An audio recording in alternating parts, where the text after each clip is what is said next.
तो हेलो दोस्तों, कैसे हैं आप सब। आई होप आप बहुत अच्छे होंगे और मैं तो हमेशा से अच्छा रहता ही हूँ। ये डायलॉग याद कर लो दोस्तों।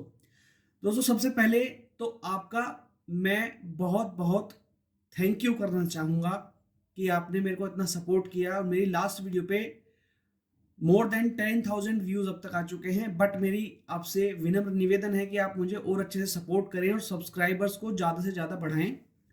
और जो मैं आज के लिए वीडियो लेकर आया हूं, जैसा कि आपने थंबनेल पर भी देखा होगा और आप पीछे भी स्क्रीन पर देख रहे होंगे कि आज की वीडियो का जो टॉपिक है बड़ा ही हॉट टॉपिक है और बच्चे काफी परेशान है सीए फाइनल के। तो आज की जो वीडियो का टॉपिक है उसके बारे में हम सीधा टॉपिक पर चलते हैं, बात पर चलते हैं। क्या बात है सर, मेरा गला थोड़ा सा खराब है, ठीक है। तो बात क्या है कि एफआर का पेपर, डीटी का पेपर, आईडीटी का पेपर और आईबीएस का पेपर, इन पेपर्स में, इन एग्जाम्स में ग्रेस मार्क्स के क्या चांसेस हैं। नवंबर 2024 में जो ये चार पेपर्स हुए हैं, इन चार पेपर्स में ग्रेस मार्क्स के क्या चांसेस हैं, इसके बारे में हम बात करेंगे इस वीडियो में। Sir what about audit and AFM. Audit और एएफएम के रिगार्डिंग में मैं पिछली वीडियो बना चुका हूं, तो वहां पर आप उसे जाके वॉच आउट कर सकते हैं।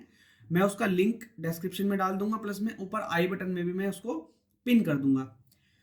ठीक है सर, तो चलिए आगे बढ़ते हैं। तो सबसे पहले हम बात कर लेते हैं हॉट टॉपिक जो है हमारा एफ आर, यानी कि financial reporting. CA final first group November 2024 का जो फर्स्ट पेपर था वो है फाइनेंशियल रिपोर्टिंग का। और इसमें ग्रेस मार्क्स के क्या चांसेस हैं।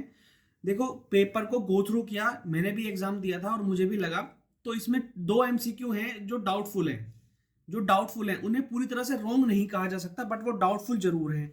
अब चूंकि वो डाउटफुल हैं तो ग्रेस मार्क्स के चांस बन सकते हैं। इसीलिए आपको जरूरी क्या है, या मुझे भी जरूरी क्या है, कि हमें इंस्टीट्यूट को ईमेल करना पड़ेगा कि ये दो एमसीक्यू डाउटफुल हैं। ठीक है, अगर इंस्टीट्यूट ने हमारे जितने ज्यादा ईमेल्स जाएंगे, सबसे सबसे ज्यादा जरूरी बात है, जितने ज्यादा ईमेल्स जाएंगे, यानी बच्चे ईमेल्स नहीं कर रहे हैं और मेरे पास कमेंट बॉक्स में आ रहे हैं कि हम ईमेल करें ना करें, कहीं रोल नंबर तो नोट नहीं कर लेगा इंस्टीट्यूट, कहीं रजिस्ट्रेशन नंबर तो नोट नहीं कर लेगा इंस्टीट्यूट। ऐसा कुछ नहीं है। इंस्टीट्यूट को हमें बताना पड़ेगा कि ये एमसीक्यूज डाउटफुल हैं, या ये एमसीक्यूज एम्बिग्यूअस हैं, या एमसीक्यूज गलत हैं। तब इंस्टीट्यूट उसको गो थ्रू करेगा और ग्रेस मार्क्स सभी को प्रोवाइड करेगा, जनरल ग्रेस मार्क्स। ज्यादा चांसेस ये होते हैं कि जो बच्चे ईमेल कर देते हैं उनको ग्रेस मार्क्स मिलने के चांसेस ज्यादा होते हैं। मैंने नवंबर, यानी कि पिछले जो पेपर हुआ था मई 2024 वाला, उसमें मैंने एएफएम में ईमेल किया था और मुझे ग्रेस मार्क्स मिले थे 4 नंबर के। दैट्स वाई मेरे खुद के 30 आउट ऑफ 30 नंबर हैं एएफएम एमसीक्यू मई 2024 वाले एग्जामिनेशन में, जिसमें दो एमसीक्यू रोंग आए थे। ठीक है, तो ये आपको मैं श्योरिटी में, मेरे खुद के हैं इसीलिए मैं श्योरिटी दे रहा हूँ। और मेरे नोन में काफी सारे स्टूडेंट्स हैं जिनके 30 आउट ऑफ 30 मार्क्स हैं, जबकि दो एमसीक्यू रोंग थे। तो पहली बात तो माइंड से ये डाउट निकाल दो और बार बार इस क्वेरी को मत करो कि मिलेंगे नहीं मिलेंगे। कुछ बच्चे ऐसे भी हैं जो ये कमेंट कर रहे हैं कि सर हमें नहीं मिले।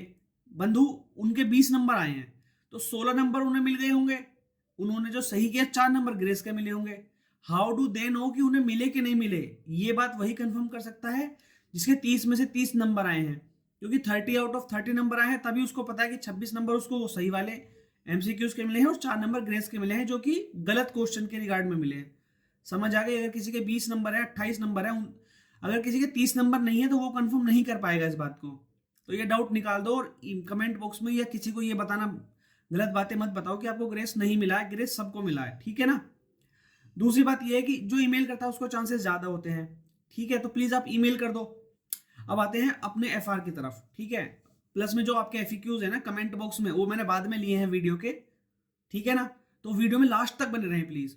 बीच में हो सकता है मैं कुछ डिस्कस करूं, तो वीडियो को पूरा देखना, बीच में छोड़ के मत भाग जाना। चलिए, तो दो एमसीक्यू डाउटफुल है। इसके लिए हमें करना क्या है, ईमेल करना पड़ेगा आईसीएआई को। ठीक है, अब इसमें ग्रेस मार्क्स के चांसेस कितने हैं, तो मोर देन 50% चांसेस है कि हमें ग्रेस मार्क्स मिल जाएगा, क्योंकि अभी हम क्वेश्चंस भी देखेंगे कौन से क्वेश्चंस गलत हैं। कितने ग्रेस मार्क्स मिलेंगे भैया, एटलीस्ट 2 to 4 मार्क्स, एटलीस्ट 2 से 4 नंबर का ग्रेस हमें मिलने की चांसेस हैं और वो आईसीआई को प्रोवाइड कराने चाहिए। चलिए अब हम बढ़ते हैं वो एमसीक्यू की तरफ। कौन से एमसीक्यू रोंग है उसका कारण भी जानेंगे। तो ये आपका एफआर का एग्जाम का पेपर है। ठीक है, एग्जाम पेपर है आपका एफआर नवंबर 2024 का। इसमें दो एमसीक्यू रोंग है। ठीक है, कौन कौन से रोंग है, इसमें मैंने एमसीक्यूज के आंसर भी लगाए हुए हैं, तो आप चाहो तो उसे वेरीफाई कर सकते हो। ठीक है, ये नंबर्स जो ये नंबर आ रहे हैं ना, ये सब में अलग अलग हो सकते हैं। इस बारे में ये मत कहना कि सर मेरे में पहला नहीं है दूसरा नहीं है, सबके में अलग अलग नंबर्स हैं ये, तो इस बात का ध्यान रखना। तो हम सीधा गलत क्वेश्चन की तरफ ही चलते हैं। ये वाली जो आंसर्स हैं मैं स्क्रॉल कर देता हूँ, आप स्टॉप कर करके टिक कर लेना, ज़्यादा टाइम नहीं लेना चाह रहा मैं आपका, इसीलिए। ठीक है, तो ये मैं आराम आराम से स्क्रॉल कर रहा हूँ इसको। अब हम आगे बढ़ते हैं, जो हमारे गलत क्वेश्चंस हैं। तो गलत क्वेश्चंस हैं एक तो ये वाला, ये जो है ना दारा लिमिटेड और तारा लिमिटेड, केस स्टडी नंबर 2 है इस वाले पेपर में। इसमें है ये तारा लिमिटेड और दारा लिमिटेड वाला केस है।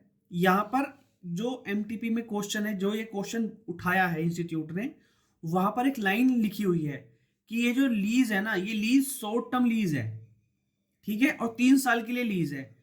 अब इस क्वेश्चन पेपर में इन्होंने 3 साल तो मेंशन कर दिया, लेकिन ये शॉर्ट टर्म इन्होंने नहीं लिखा है। अब चूंकि इन्होंने शॉर्ट टर्म खुद मेंशन नहीं करा है, तो यहां पर वो रूल नहीं लगेगा जो आईसीएआई ने उस एमसीक्यू में लगा रखा है एमटीपी में। अभी मैं बता दूं, फाइनल कॉल अभी भी आईसीएआई की ही है, इस बात का ध्यान रखना। ठीक है, कभी बाद में नीचे गालियां बको सर आप ये क्या कह रहे हो। मैं बता रहा हूं कि वहां पर ये लिखा हुआ है, आप दोबारा से उस क्वेश्चन को जाकर चेकआउट कर सकते हैं, मैंने देख लिया है। ठीक है, तो वहां पे शॉर्ट टर्म एक वर्ड लिखा हुआ है, यहाँ पे वो मिसिंग है, इसीलिए इसको हम नॉर्मल लीज जो हम आरओयू एसेट वगैरह बनाते हैं या लीज लायबिलिटी वगैरह बनाते हैं उसी की तरह ट्रीट करेंगे। इस केस में इसमें प्रेजेंट वैल्यू हमें चाहिए, इस केस में हमें पीवी निकालनी पड़ेगी, और जिसके लिए हमें डिस्काउंट रेट चाहिए जो इसमें नहीं गिवन है, तो इसमें पीवी हम निकाल नहीं सकते। ठीक है, डिस्काउंट रेट इसमें गिवन नहीं है, क्वेश्चन ये वही कॉपी पेस्ट है, एक्सेप्ट ये वाली लाइन, जो ये शॉर्ट टर्म वाली लाइन है ना, ये लाइन इसमें नहीं लिखी हुई है, बाकी ये क्वेश्चन वही कॉपी पेस्ट है। इंस्टीट्यूट ने ये वाला क्वेश्चन ठीक देख लिया ना आपने। अब इसके आंसर की तरफ चलते हैं, जो एमसीक्यू बना है इसके ऊपर, ये इसके ऊपर एमसीक्यू बना है, ये वाला दिस वन। ठीक है, ये वाला एमसीक्यू इसके ऊपर बना है, calculate the current liability for machine. तो अगर तुम करंट लायबिलिटी इसकी कैलकुलेट करने जाओगे, तो मैं एक थोड़ा सा सोल्यूशन करके बता देता हूं, जो एमटीपी वाला सोल्यूशन है। ठीक है, एमटी वाले सोल्यूशन के हिसाब से इसका आंसर बनेगा 1,40,000 रुपए। मैंने भी और बहुत सारे स्टूडेंट्स ने इसका आंसर लगाया है 8,40,000 रुपए। अच्छा मैं बता दूं, ये ना मेरा पेपर नहीं है जो मैं स्क्रीन पे दिखा रहा हूँ, ये मैंने डाउनलोड किया है टेलीग्राम से। ठीक है, तो मैंने भी और बहुत सारे स्टूडेंट ने इसका आंसर लगाया है 8,40,000 रुपए। बहुत सारे टीचर्स भी 8,40,000 ही बता रहे हैं, लेकिन इंस्टीट्यूट के जो एमटीपी जो ये क्वेश्चन उठ के आया है उसका आंसर है 1,40,000 रुपए। इररेस्पेक्टिव मैं उस पॉइंट को लग रख रहा हूं कि उसने वो शॉर्ट टर्म वाली लाइन इस क्वेश्चन में नहीं दी है। तो 1,40 आएगा कैसे सर, ये भी बता दो 1,40 कैसे आएगा। तो इसमें सिंपल सी बात ये है बंधु, 3 ईयर्स की जो है ना, 3 ईयर्स की लीज है, जिसमें हमारे बने 6 हमारे बने हाफ ईयर 6 हाफ ईयर बने, जिसमें से एक उसने माफ कर दिया, तो हमारे बने 5 हाफ ईयर बन गए, जिसके उसने 4,20,000 रुपए पर हाफ ईयर वो ले रहा है। ठीक है, 4,20,000 रुपए, तो ये टोटल बन गया 21 लाख रुपए का हमारा टोटल आ गया। 21 लाख रुपए हमारा टोटल आ गया 3 साल का। ठीक है, तो हर पर ईयर 3 साल की लीज है, 3 साल में से 3 साल का टोटल 21 लाख आया, तो पर ईयर कितना आया, पहला और दूसरा, फर्स्ट ईयर में आया 7 लाख रुपए। ठीक है, सेकंड ईयर में और थर्ड ईयर में भी आया 7 लाख रुपए, 7 लाख रुपए। ठीक है, अब हुआ क्या है, हुआ ये है कि इस 7 लाख रुपए में से उसने 4,20,000 रुपए तो हमें दे दिए हैं, मतलब पे कर दिए हैं। तो जो बाकी बैलेंस है, बाकी कितना बैलेंस बचा, बाकी बचा 2,80,000 रुपए का। ये 2,80,000 रुपए वो अगली साल में देगा। अब अगली साल में वो कैसे देगा, अब हम देखेंगे नेक्स्ट ईयर में अगर जाएंगे। ठीक है, नेक्स्ट ईयर में अगर हम जाएंगे तो नेक्स्ट ईयर में वो यहाँ पे देगा 4,20 पहले क्वार्टर में देगा, मतलब पहले हाफ ईयरली में, और 4,20 दूसरे हाफ ईयरली में देगा। टोटल वो 8,40,000 रुपये का पेमेंट करेगा। इस 8,40 जो 8,40,000 रुपये है, इसमें से 7 लाख तो यही हो गया, माइनस 7 लाख तो उस करंट ईयर का ही हो गया। बचा जो 1,40 बचा, ये 1,40 वो पिछले वाला पे करेगा, ये वाला पे करेगा। तो यानी कि ये 1,40 हो गया करंट, और बाकी जो बचा 1,40 वो अगले साल में जाके पे करेगा, नेक्स्ट ईयर में जाके 1,40 यहाँ पे करेगा, 1,40,000, ये हो गया नॉन करंट। ये लॉजिक है जो एमटीपी में गिवन है। ठीक है, लेकिन इस क्वेश्चन में वो शॉर्ट टर्म वाली लाइन मिसिंग है, तो हम इसे पॉइंट आउट कर सकते हैं। समझ आ गई बात, क्योंकि यहाँ पे लॉजिक लगना नहीं चाहिए। बाकी इंस्टीट्यूट की जो भी कॉल रहेगी वो रहेगी। ये मैंने तुम्हें बता दिया 1,40 कैसे आया। ठीक है, 8,40 का लॉजिक तो आप सबको पता ही है ऑब्वियसली, जो आपने लगाया होगा। अब दूसरे क्वेश्चन की तरफ चलते हैं, जो इसी का ही एक पार्ट है, आगे बढ़ लेते हैं। जैसे कि ये वाला क्वेश्चन है, तो ये वाला क्वेश्चन देख रहे हैं, इसमें लिख रहा है classify the financial asset and determine the subsequent measurement for the aforesaid debenture instrument. Debenture को हम क्लासिफाई करेंगे, किस पे क्लासिफाई करेंगे? अमोर्टाइज पे, एफवीसी ओसीआई, एफवीटीपीएल, एफवीसी एफवीओसीआई पे, विद रिसाइकलिंग या विदाउट रिसाइकलिंग वाला। तो अगर हम बात करें कंसेप्ट की, तो कंसेप्ट ये है कि उसमें दो टेस्ट हमें देखने होते हैं। बिजनेस मॉडल टेस्ट होता है, ठीक है, जिसमें हम ट्रेडिंग, होल्डिंग ट्रेडिंग दोनों। उसके बाद हमें सीसीएफसी टेस्ट मेट करना होता है। उसके बाद हम डिसाइड करते हैं कि इसमें क्या लगाएंगे। तो अगर आप इस क्वेश्चन को देखोगे, डिबेंचर वाला जो क्वेश्चन है, देख लेते हैं किधर गया। ओके, ये वाला थर्ड वाला। तो ये देखोगे, Tara limited invested debentures whose interest rate is floating in nature. Floating दे रखा केवल। And as per terms of instrument interest will be reset every month, reset होगा as per terms rate of interest MIBOR plus 2%। तो इसमें intention given नहीं है, hold करेगा, hold trade करेगा या खाली ट्रेड करेगा, फिर सीसीएफसी टेस्ट मैट होगा कि नहीं होगा, इसने कुछ नहीं गिवन है इसके अंदर, सिर्फ एक लाइन दे दी। तो इसको हम एमोर्टाइज पे भी ले सकते हैं बंधु। हम ये एज्यूम कर ले मन में कि नहीं जी वो तो होल्ड ही करेगा बस, और सीसीएफसी टेस्ट भी मैट कर लेगा। तो हम क्या काम करेंगे, सीसीएफसी टेस्ट मैट करेगा, होल्ड करेगा तो एमोर्टाइज कॉस्ट पे ले लो, नहीं करेगा तो एफईटीपीएल पे ले लो। समझ आ गई बात मैं जो कहना चाह रहा हूँ?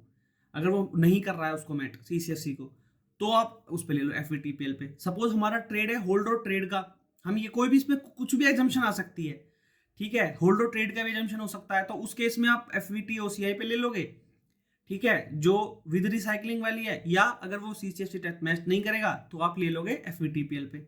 और अगर ट्रेड वाला केस है तो आप एफवीटीपीएल पे ही लोगे। और इन दोनों में एक अलग से ऑप्शन भी मिलता है कि एफवीटी ओसीआई नॉन, मतलब एनआर वाला पॉइंट होता है कि हम उसको रिक्लासिफाई नहीं करेंगे, तो वो वाला पॉइंट है, आप उसको ब्रीच नहीं कर सकते, वहां भी लग सकता है। तो इसमें से चारों में से कुछ भी आ सकता है, डिपेंड करता है कि हम अपनी एजम्पशंस क्या ले रहे हैं। समझ आ गई? तो यहाँ पे बहुत बड़ा कंफ्यूजन है। तो एक ये क्वेश्चन एम्बिग्यूअस है, तो इसके लिए भी हमें इंस्टीट्यूट को ईमेल जरूर डालनी चाहिए, और आपको भी जरूर डालनी चाहिए ईमेल। बट स्टिल आंसर्स क्या होने चाहिए? तो क्या सही आंसर हो सकता है, मतलब ऑब्वियसली क्वेश्चन तो गलत ही है, बट अगर इंस्टीट्यूट अगर कुछ बात मानेगा तो एफवीटीपीएल के चांसेस ज्यादा है ठीक होने के। समझ आ गई? बाकी हम सबको ईमेल जरूर करनी है इन दो क्वेश्चन के रिगार्डिंग एफआर के एग्जामिनेशन में, इस बात का प्लीज ध्यान रखो।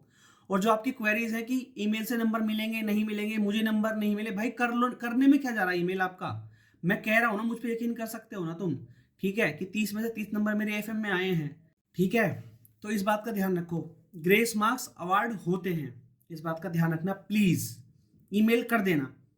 सर ईमेल तो हम कर देंगे, ईमेल का फॉर्मेट कहाँ से लाएं? बंधु मैंने ना टेलीग्राम ग्रुप में जो मैंने ईमेल किया है इंस्टीट्यूट को रिगार्डिंग ऑडिट एग्जामिनेशन, उसका टेक्स्ट डाला हुआ है। आप उसमें ऑडिट की जगह एफआर लिख दो, जो नेसेसरी चेंजेस हैं, जो कोड है वो सब आप चेंज कर दो, क्वेश्चन नंबर चेंज कर दो और वो ईमेल कर दो। साथ में स्क्रीनशॉट भी लगा देना उस क्वेश्चन का जो गलत है, ठीक है। फिर भी मैं जो एफआर का ईमेल करने वाला हूं, इसका टेक्स्ट भी कल, यानी कि कल संडे है, कल संडे मतलब आज संडे है, अभी मैं रात को 12:45 पे, यानी कि सुबह ही हो गई, मतलब 12:45 AM पे ये वीडियो बना रहा हूँ, संडे को सुबह अपलोड करूंगा। समझ आ गई मेरी बात? इसका फॉर्मेट भी आपको मिल जाएगा। 2 क्वेश्चन इसमें गलत हैं, तो बाकी क्वेश्चंस के अगर आपको आंसर देखने हो तो मैं स्क्रीन को स्क्रॉल कर देता हूँ, वहां से आप आंसर पोस्ट करके देख लेना, ठीक है भाई। समझ में आ गई? एफआर का पॉइंट हो गया खत्म। तो यहाँ पे 4 मार्क्स का भी स्कोप है ग्रेस मार्क्स के लिए, 4 नंबर का, प्रोवाइडेड अगर हम ईमेल करें और इंस्टीट्यूट को एहसास दिलाना पड़ेगा कि भाई आपने जो 2 क्वेश्चन है वो एम्बिग्यूअस दिए हैं, गलत हैं, इसीलिए आप प्लीज इसको रिकंसिडर करो। सर ये आप स्क्रॉल तो करो, पर हम सही किसे माने? जो हम टिक लगा रखे हैं, तो सही मानने का मतलब ये जो मैंने टिक लगाया है ना ब्लैक पेन से, वो सही है। जो मैंने टिक लगाए हुए हैं, ये देखो, ये सही है, ये सही है, ये जो ब्लैक पेन से टिक लगाए हुए हैं ना वो सही है, ठीक है ना। आंसर्स, एफआर का काम हो गया खत्म। अब आते हैं दूसरे पॉइंट की तरफ।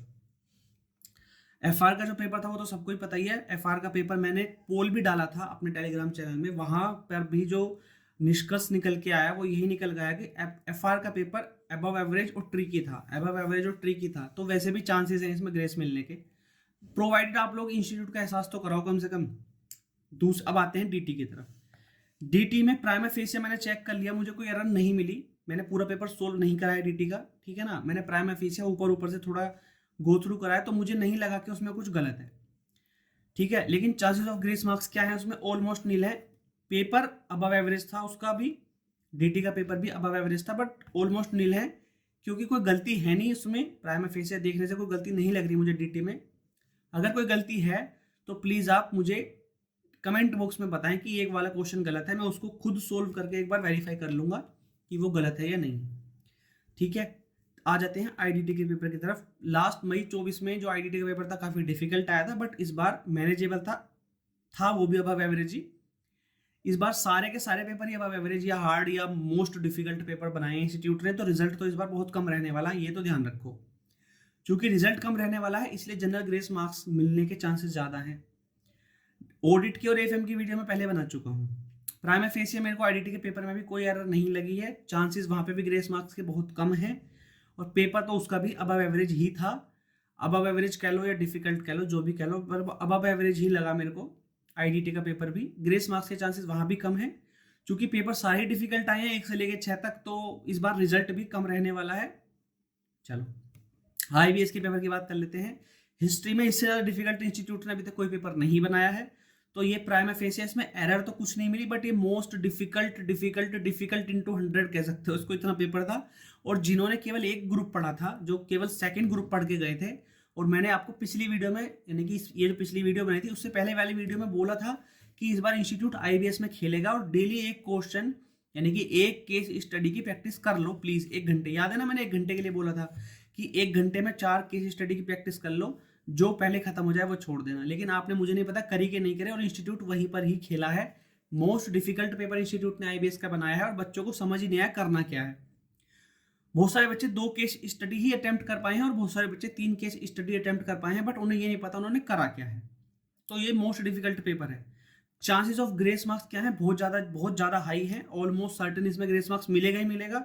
और पेपर जो कि वेरी हार्ड कैटेगरी में है, very hard, very very very hard category में है, 5 से 10 नंबर का ग्रेस मिलने के चांसेस इसमें हैं। चांसेस हैं, मैं ये नहीं कह रहा मिलेगा 100%, पर चांसेस हैं, क्योंकि हिस्ट्री में ये रहा है कि अगर पेपर जो एग्जाम है वो मोस्ट डिफिकल्ट कैटेगरी में आ जाता है, वेरी डिफिकल्ट में, तो उसमें बच्चे पास नहीं हो पाते हैं, और इंस्टीट्यूट को अपना रिजल्ट बनाने के लिए, मेंटेन करने के लिए उसमें ग्रेस देना पड़ता है। जैसे कि मई 24 में ऑडिट का पेपर मोस्ट डिफिकल्ट आया था, तो इंस्टीट्यूट ने उसमें सभी स्टूडेंट को 4 नंबर का ग्रेस दिया था, 4 नंबर का जनरल ग्रेस दिया था।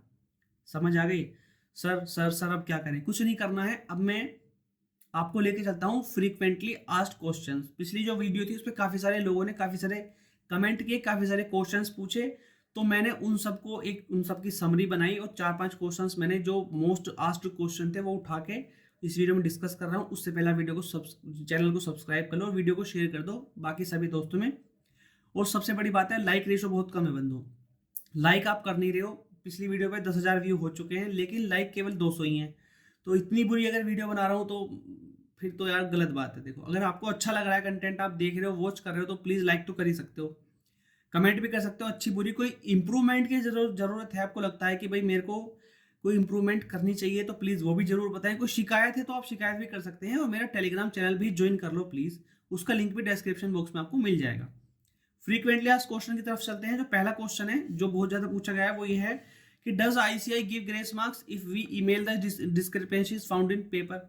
अगर हमें एग्जाम पेपर में कोई डिस्क्रिपेंसी मिलती है और हम उसको आईसीआई को बताते हैं ईमेल के थ्रू, तो क्या नंबर मिलेंगे? बिल्कुल मिलेंगे भाई। मैंने बताया ना, मुझे मिले हैं नंबर, तो मुझे मिले हैं तो सभी को मिले हैं। मैंने काफी सारे स्टूडेंट देखे भी हैं जिन्हें मिले हैं, तो मिलेंगे, जरूर मिलेंगे। क्या आईसीआई हमारा रोल नंबर नोट करके रख लेगा फेल करने के बाद में? ऐसा कुछ नहीं है। ना तो आईसीआई के पास इतना स्टाफ है, ना इतना टाइम है कि वो एक एक बच्चे को उठा के और उसका रोल नंबर नोट करके उसे फेल करे। समझ आ गए? आईसीआई फेयर है, इस चीज में तो फेयर है। ये सब अफवाहें फैलाई गई हैं, तो प्लीज ये बात ना सोचे कोई। अगर गलती आपको लग रही है एग्जाम में तो जरूर बताएं। मैंने लिखा भी है, यस, इन मई 24 में 4 नंबर अवार्ड मिले हैं। एएफएम के पेपर में 2 एमसीक्यू गलत आए थे, उसमें 4 नंबर मिले हैं। दूसरा क्वेश्चन है, I have not attended the wrong question, does ICI will award grace marks. बहुत सारे बच्चे कह रहे हैं कि मैंने रॉन्ग क्वेश्चन जो था वो अटेंड ही नहीं करा है। अगर आपने अटेंड नहीं करा है तो 2 सिनेरियो बनते हैं। अगर आईसीआई जनरल ग्रेस पे आता है, जो कि उसे देना चाहिए, लेकिन वो देगा जब उसके पास बहुत सारी ईमेल चली जाएंगी थाउजेंड्स ऑफ संख्या में, तो जनरल ग्रेस के जब चांस बनेंगे तो वो सबको नंबर देगा, चाहे किसी ने अटेम्प्ट करा हो चाहे किसी ने अटेम्प्ट ना करा हो। लेकिन अगर स्पेसिफिक ग्रेस आता है, यानी कि उन्हीं स्टूडेंट्स को देगा जिन्होंने ईमेल करी है, उस केस में आपको नंबर नहीं मिलेंगे बंधु, अगर आपने अटेम्प्ट नहीं करा है।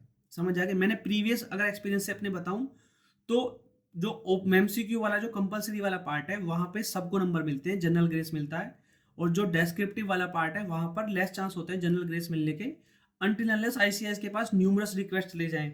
ठीक है, तो वहां पे स्पेसिफिक नंबर ही मिलते हैं, जिसने अटेम्प्ट कराया उसी को नंबर मिलते हैं, मेरा मतलब ये है।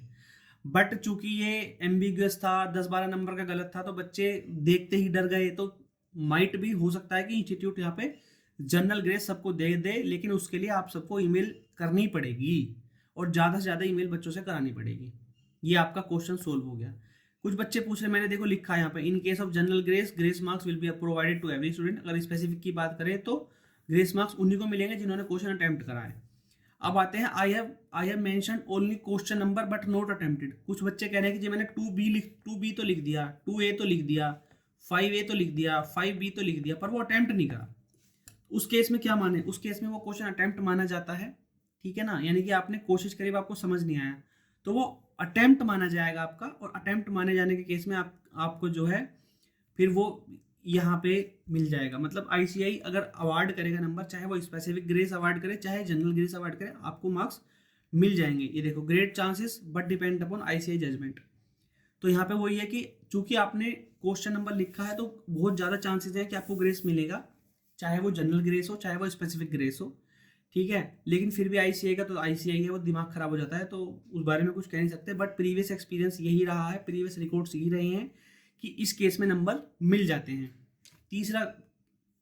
चौथा क्वेश्चन ये है कि I have attempted the answer part of some.